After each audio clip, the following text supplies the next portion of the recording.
Morning everyone. P2 classes पर आज हम बेसिक मैथमेटिक्स में अभाज्य गुणनखंड, लसप और मसप के बारे में सामान्य जानकारी लेंगे, जो class 5th, 6th, 7th, 8th, 9th, 10th सभी के लिए इम्पोर्टेंट है। 11th, 12th कंपटीशन एग्जाम सभी के लिए ये टॉपिक बहुत इम्पोर्टेंट है। इस टॉपिक का नाम है अभाज्य गुणनखंड। तो चलो शुरुआत करते हैं गुणनखंड की। आज का जो हमारा टॉपिक होगा उस टॉपिक का नाम है गुणनखंड,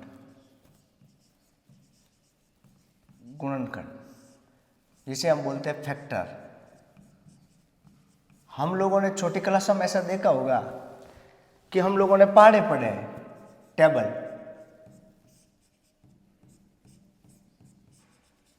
टेबल के बारे में हम लोगों ने छोटी क्लासों में अध्ययन किया। पाड़े जैसे मैं ए का पाड़ा लिखूं तो ये ऐसा लिखा था हमने छोटी क्लासों में।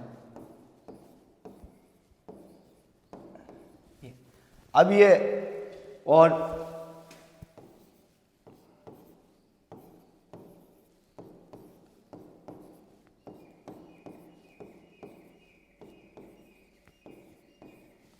तो स्टूडेंट्स, हमने छोटी क्लासों में ये टेबल पढ़ी थी। जैसे हमने 2 का पाड़ा पढ़ा था, 2 एकम 2 ऐसा पढ़ा था हमने। 2 एकम 2, 2 दूनी 4, 2 तिया 6, 2 चौक 8, 2 पंजे 10 ऐसे ऐसे करते हम लोगों ने टेबल पढ़ी थी। तो ये टेबल आई कहाँ से और बनी कैसे, इसके बारे में हम लोगों ने पढ़ा था। वैसे कि टॉपिक है मैथ्स का गुणनखंड। ये गुणनखंड फैक्टर, गुणनखंड को हम सरल शब्दों में ऐसा कहें तो ये गुणा का खंड होता है, ये गुणा का टुकड़ा होता है। गुणनखंड के बारे में हम अगर सरल शब्दों में ऐसा कहें कि गुणनखंड क्या है, तो गुणनखंड ये गुणा का खंड होता है, गुणा का खंड होता है। ये एग्जाम्पल लूँ मैं, जैसे मैं लिखूँ यहाँ 20 लिखूँ मैं, ये 20। अब 20 के गुणनखंड में कैसे ज्ञात करूँ? जैसे मैंने पहले लिखा कि गुणा का एक खंड है वो गुणनखंड है। तो 20, तो मैं इसे लिख सकता हूँ कि 4 × 5, या फिर मैं इसको ऐसे भी लिख सकता हूँ 20 × 1, या मैं इसको ऐसे भी लिख सकता हूँ कि 10 × 2। मैं कैसे भी लिख सकता हूँ, 4 × 5 लिख सकता हूँ, 20 × 1 लिख सकता हूँ, 10 × 2 लिख सकता हूँ। ये सब 20 बनेंगे जाके। ये जो लिखा मैंने 4 × 5, ये इसका गुणनखंड है 20 का। 20 बराबर मैंने लिखा 4 × 5, तो ये 4 और ये 5 ये इसके गुणनखंड है, और जो 20 है इन दोनों नंबरों का गुणज है, ये इनका गुणज है,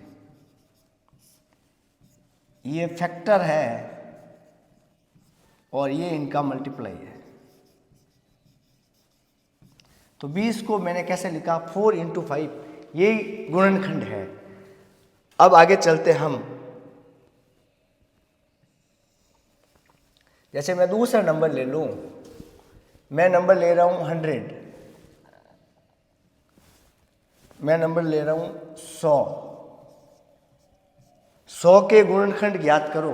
तो हम लोग लिखेंगे 100 को मैं लिख सकता हूं सरल शब्दों में कि 100 × 1, और दूसरा मैं कहूं तो मैं ऐसे भी लिख सकता हूं इसको 10 × 10, और मैं इसको ऐसे भी लिख सकता हूं 50 × 2, मैं इसको ऐसे भी लिख सकता हूं 25 × 4, और मैं इसको और आगे चलूं छोटे छोटे टुकड़ों में बांट सकता हूं मैं 100 को, कि मैं 100 को किस प्रकार, ये 100 के टुकड़े हो गए, 100 × 1, 10 × 10, 50 × 2, 25 × 4, ये सभी जो इसके टुकड़े हो रहे, यही इसके गुणनखंड है। गुणनखंड सभी क्लासों के लिए बहुत इंपॉर्टेंट है। जैसे जैसे हम आगे चलेंगे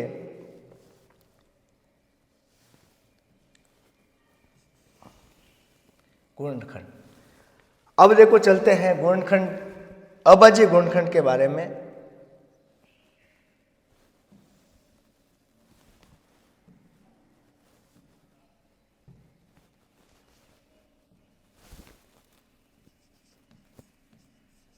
अभाज्य गुणनखंड,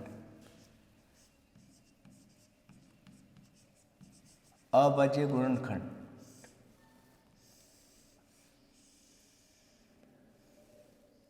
अभाज्य गुणनखंड कहो चाहे गुणनखंड कहो, इसको ज्ञात करने की विधि, गुणनखंड विधि मैं आपको सिखा रहा हूं। जैसे मैं कोई संख्या ले रहा हूं,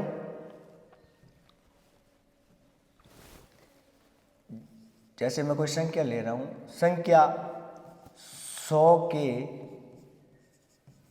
अभाज्य गुणनखंड ज्ञात करो। अभाज्य गुणनखंड,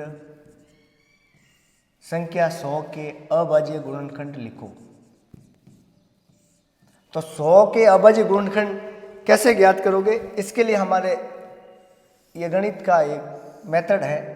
इसके अंदर आप 100 को लिखो, पहले संख्या 100 को इसके अंदर लिख दो। फिर ये देखो कि संख्या का इकाई का अंक क्या है। पिछली क्लास में मैंने आपको बताया था कि इकाई अंक कौन सा होता है, दाई अंक कौन सा होता है। संख्या लिखी मैंने 100, इस 100 में इकाई का अंक कौन सा है, दाई का अंक कौन सा है, सैकड़ा कौन सा है। हमें गुणनखंड ज्ञात करते वक्त पहले इकाई को अंक देखना कि इकाई का अंक क्या है। तो हमने देखा कि इस संख्या में जो इकाई का अंक है वो 0 है। 0 है तो इस संख्या में 2 का पूरा पूरा भाग जाएगा। तो संख्या यहाँ से देखी कि इसमें इकाई का अंक है वो 0 है, तो इस सबसे छोटी से छोटी संख्या का भाग देना है। तो सबसे छोटी से छोटी संख्या इसके लिए 2 है, क्योंकि इसका इकाई का अंक 0 है तो इसमें 2 का भाग जाएगा। सर्वप्रथम इसको 2 से डिवाइड कर दो।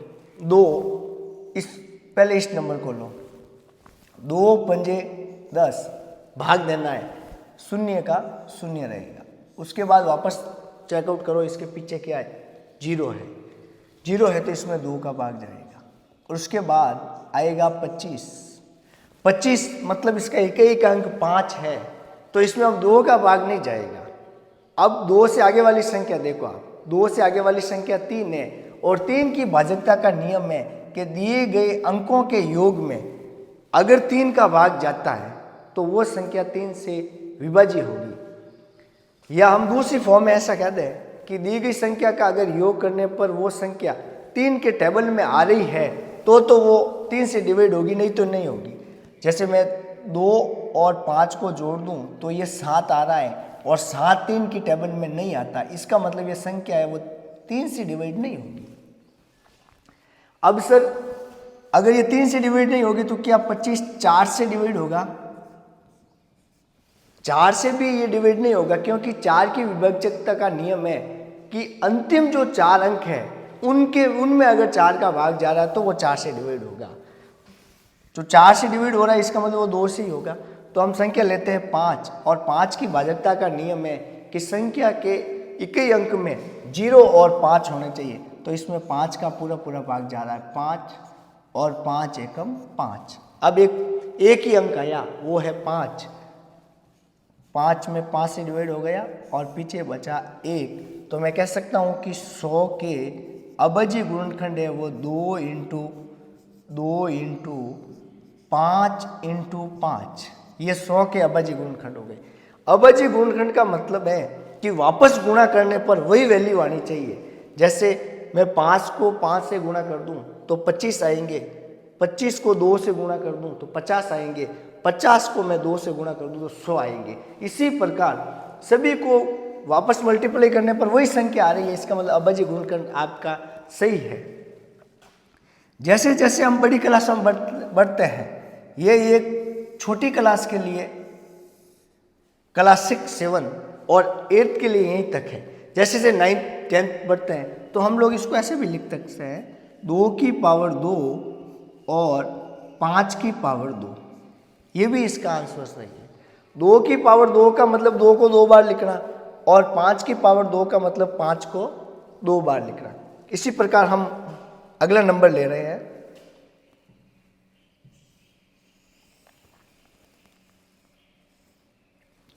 मैं संख्या ले लूं,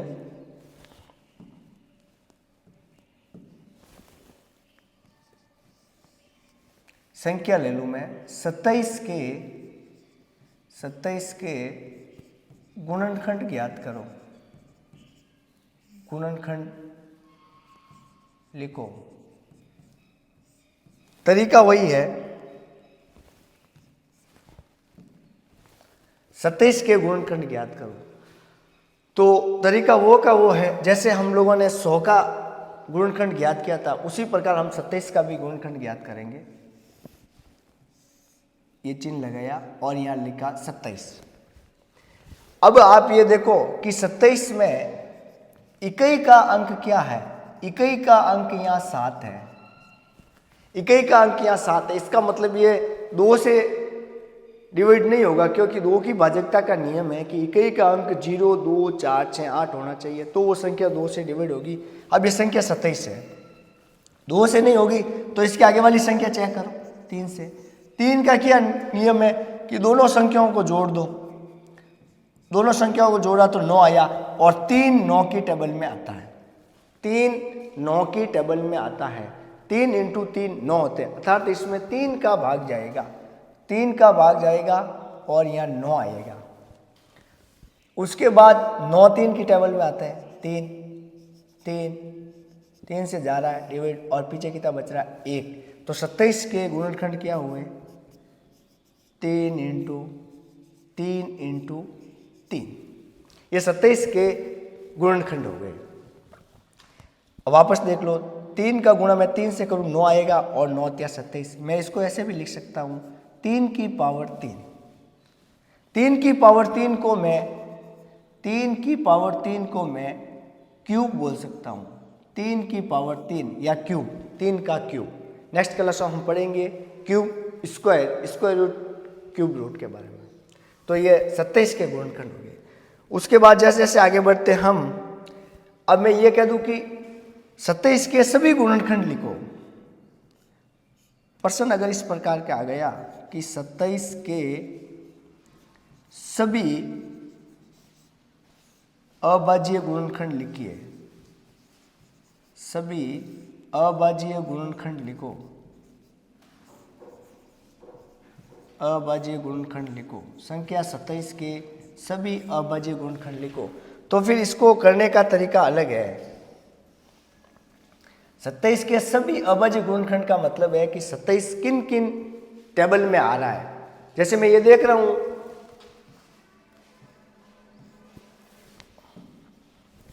कि संख्या जो 27 है ना, ये इंपॉर्टेंट है सभी क्लासों के लिए। बहुत ही छोटी क्लासों में ये आ रखा है कि सभी गुणनखंड लिखो। 27 के सभी गुणनखंड लिखो। वर्ड आया ऑल फैक्टर। 27 के सभी गुणनखंड लिखो। 27 किन किन के पाड़े में आ रहा है? तो 27 हमने चेकआउट किया कि 27 एक तो पहले खुद के ही पाड़े में आ रहा है, 27 एकम 27। एक 27 आ रहा है 3 के पाड़े में, 3 × 9, 9 × 27। और किसी के पाड़े में नहीं आ रहा है। 9 के पाड़े में कहो चाहे 3 के में कहो, इसका मतलब है कि 27 के सभी अभाज्य गुणनखंड क्या हुआ है? एक तो आ रहा है 1 के पाड़े में, एक आ रहा है ये 3 के पाड़े में, एक आ रहा है ये 9 के पाड़े में, और एक आ रहा है ये खुद के 27 के पाड़े में। अतः 27 के सभी अभाज्य गुणनखंड का आंसर ये होगा। 27 के सभी अभाज्य गुणनखंड ज्ञात करो, या 27 के सभी गुणनखंड ज्ञात करो। तो हम लोग 27 जिन जिन की टेबल में आ रहा है वो सभी इसके गुणनखंड हो गए। आगे चलते हम, ये हो गए अभाज्य गुणनखंड के बारे में। अब इनसे जस्ट आगे वाला जो टॉपिक है वो टॉपिक है लसप और मसप। अर्थमेटिक अंगणित का दूसरा टॉपिक है लसप और मसप। ये हर क्लास, हर मैथ्स की क्लास में ये काम आता है। जब भी हम अर्थमेटिक की बात करते हैं, अंगणित की, तो लसप और मसप मेजर पार्ट है। अंकगणित का, जो छोटी क्लासों से शुरू होकर कंपटीशन तक हमारे काम आते हैं। 2 है अभाज्य गुणनखंड में, एक है लसप, हम लोगों ने पढ़ा है लसप, और एक है मसप, जिसे हम बोलते हैं इसको LCM और इसे बोलते हैं हम SCM। 2 वर्ड हमारे हैं इसमें, LCM और SCM, लसप और मसप। इस लसप का पूरा नाम लघुत्तम समापवर्तक है, लघुत्तम समापवर्तक, least common multiply, least common multiply. और एससीएफ का है महत्तम समापवर्तक, जिसे हम बोलते हैं highest common factor, highest common factor. लसपा और मसपा की एक बात है कि जो एलसीएम में जो भी नंबर आएगा वो बड़ी से बड़ी संख्या आएगी। एलसीएम में जो भी नंबर आएगा वो बड़ी से बड़ी संख्या आएगी, बड़ी से बड़ी संख्या आएगी। यानी मैं कह सकता हूँ इसमें जो भी नंबर आएगा वो अधिकतम संख्या आएगी, मैक्सिमम नंबर आएगा वो लसपा है, और इसमें छोटी से छोटी संख्या आएगी, छोटी से छोटी संख्या आएगी वो एससीएफ है। छोटी से छोटी संख्या, न्यूनतम नंबर आएगा इसमें, न्यूनतम संख्या आएगी। तो प्यारे छात्रों, हम लोगों ने ये पढ़ा है गुणनखंड के बारे में, और उसका ये दूसरा टॉपिक है, इस टॉपिक का नाम है लसप और मसप, एलसीएम और एससीएफ, लघुत्तम समापवर्तक, लीस्ट कॉमन मल्टीप्लाई, इसमें बड़ा से बड़ा नंबर आएगा, और महत्तम समापवर्तक, इसमें छोटा से छोटा यानी न्यूनतम नंबर आएगा। ये सरल शब्दों में मैं ये कह दूं कि जो मसप है वो ऐसा नंबर है जो सभी की टेबल में आएगा। जैसे कोई मसपा एग्जाम्पल के द्वारा आपको समझाएंगे, और इसमें वो इन सभी का गुणज होगा, वो एलसीएम है। जैसे मैं एक नंबर ले रहा हूँ, उस नंबर का पहले आपको एलसीएम सिखा रहा हूँ और उसके बाद आपको एचसीएफ सिखा रहा हूँ। नंबर ले रहा हूँ मैं,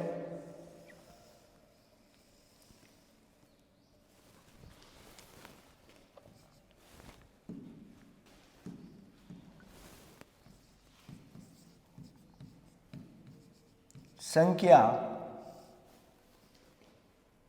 12,15 का लसप ज्ञात करो, लसप ज्ञात करो, लसप ज्ञात करो। संख्या 12,15 का लसप ज्ञात करो, और इस लसप ज्ञात करने की विधि कौन सी विधि है? गुणनखंड विधि। तो ये दोनों नंबर आ गए, 12 और 15, ये दोनों नंबर आ गए। अब इन नंबरों का हमें एलसीएम लेना है, लसप ज्ञात करना है। तो हम लोग तरीका वो का वो है, यहाँ लिखो 12, यहाँ लिख दो 15। अब दोनों नंबरों को एक साथ लिखा जाता है लसप में। तो हम क्या करते हैं, 12 और 15 दोनों नंबरों को एक साथ लिख दिया। फिर आप ऐसा करो, देखो अब नंबर 12 लो पहले, इसका इकाई का अंक है 2, और उसके बाद नंबर 15 देखो, इसका इकाई का अंक है 5।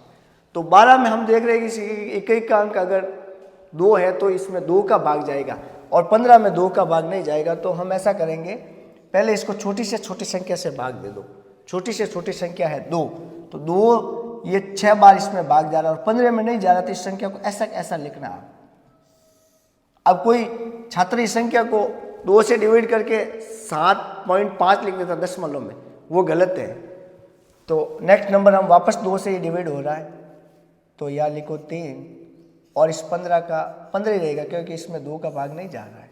अब हमने नंबर देखा कि यहाँ 3 है, यहाँ 15 है, तो 3 2 से डिवाइड नहीं हो रहा है, और पहले हमने देख लिया 15 भी नहीं हो रहा है, 2 से डिवाइड नहीं हो रहा। तो अब नेक्स्ट नंबर हम चेक करेंगे, तो 2 से आगे वाली संख्या है 3, तो तीन की भाजकता का क्या नियम है कि ये 3 की टेबल में आने चाहिए। 3 एकम 3 होते हैं और 3 गुणा 5 15 होते हैं। तो इसका मतलब ये 3 की टेबल में आ रहा है तो ये 3 से डिवाइड होगा।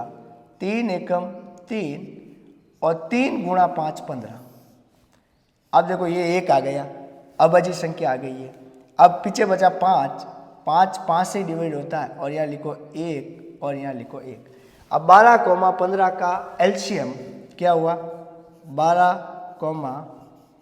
15 का लसअ इन सभी नंबरों को आपस में गुणा कर दो जो आए गुणनखंड में। 2 इंटू 2 इंटू 3 इंटू 5। 5 का गुणा 3 से के साथ कर लो, जो आंसर आ रहा है उसका गुणा 2 से कर दो और जो आंसर आ रहा है उसका गुणा 2 से कर लो। 5 का गुणा अगर मैं 3 के साथ करूं तो 15 आएंगे और 15 का गुणा अगर मैं 2 के साथ करूं 30 आएंगे और 30 का गुणा मैं 2 के साथ करूं तो 60 आएगा। तो अतः इस संख्या का जो एलसीएम है वो 60 है। संख्या 12, 12 और 15 का एलसीएम 60 हुआ, अर्थात ये अधिकतम नंबर है।